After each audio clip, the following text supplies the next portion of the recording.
मुझे लगता है राहुल गांधी जी को रायबरेली की जगह रावलपिंडी से चुनाव लड़ना चाहिए था। लोकसभा चुनाव 2024 को करीब करीब 3 महीने बाकी होंगे, 3 या 4 महीने बाकी होंगे। तब से कांग्रेस पार्टी में भूकंप का दौर शुरू हो गया था। मतलब 8 और 9 रिक्टर स्केल पर जो भूकंप आते हैं और कैसा हाल किसी शहर का हो जाता है, वैसा हाल कांग्रेस पार्टी का होने लगा था कि कांग्रेस पार्टी से बड़े बड़े दिग्गज नेता बाहर निकल रहे थे, टाटा बाय बाय कांग्रेस पार्टी को कर रहे थे, जिसमें सबसे बड़ा और पहला नाम था आचार्य प्रमोद कृष्णम।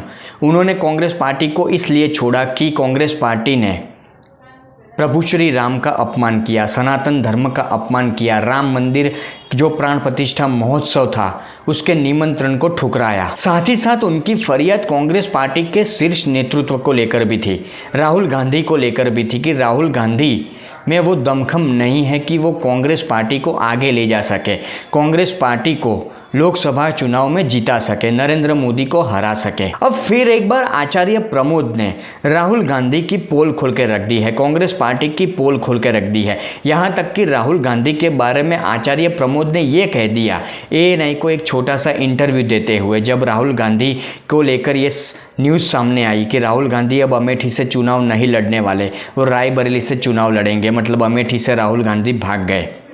तो आचार्य प्रमोद ने ये तंज भी कसा राहुल गांधी को लेकर कि राहुल गांधी को पाकिस्तान से चुनाव लड़ना चाहिए, रावलपिंडी से चुनाव लड़ना चाहिए। ANI से बात करते हुए आचार्य प्रमोद ने ये भी कहा कि 4 जून को जब नतीजे सामने आएंगे लोकसभा चुनाव 2024 के, उसके बाद कांग्रेस पार्टी 2 हिस्सों में बढ़ जाएगी। एक हिस्सा होगा प्रियंका गांधी और उनके कार्यकर्ता, दूसरा हिस्सा होगा राहुल गांधी और उनके कार्यकर्ता। मतलब आचार्य प्रमोद कृष्णम ने एक बहुत बड़ी बात कर दी कि कांग्रेस पार्टी में एक तरह से 2 गुट चल रहे हैं, प्रियंका गांधी का गुट और राहुल गांधी का गुट। और हाल ही में मैंने जो एक वीडियो बनाया है कि राहुल गांधी अमेठी से भाग गए, उसमें मैंने साफ तौर पर यह बात भी कही है कि अगर प्रियंका गांधी कांग्रेस पार्टी चाहती तो प्रियंका गांधी को रायबरेली से चुनाव लड़वा सकती थी, अमेठी से चुनाव लड़वा सकती थी।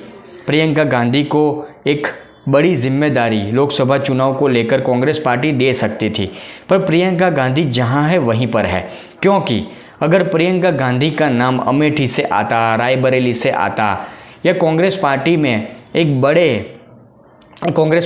बड़ी जिम्मेदारी प्रियंका गांधी को सौंपी जाती तो राहुल गांधी शायद नाराज़ हो जाते। आइए आचार्य प्रमोद की बात उन्हीं के मुंह से सुनते हैं, मैं ज़्यादा क्या कहूँ, उन्हीं के मुंह से सुनते हैं कि वो राहुल गांधी प्रियंका गांधी को लेकर क्या कहते हैं। राहुल गांधी ने अमेठी छोड़कर रायबरेली चुना, उसके बारे में क्या कहते हैं। राहुल गांधी को पाकिस्तान से चुनाव लड़ना चाहिए, आचार्य प्रमोद ये कहते हैं। आइए उनके ही मुँह से सुनते हैं।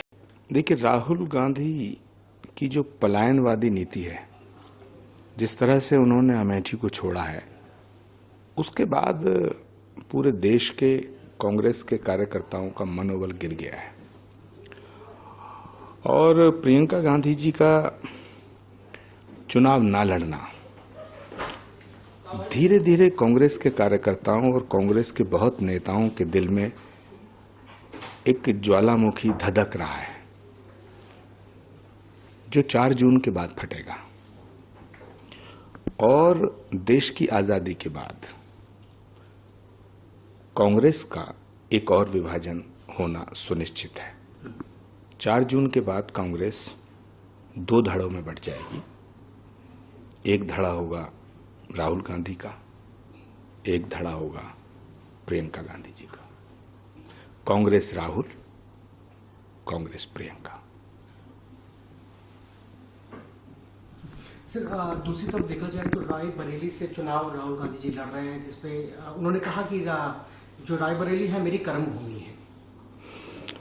मुझे लगता है राहुल गांधी जी को रायबरेली की जगह रावलपिंडी से चुनाव लड़ना चाहिए था, क्योंकि पाकिस्तान में उनकी पॉपुलैरिटी बढ़ रही है, डिमांड बढ़ रही है।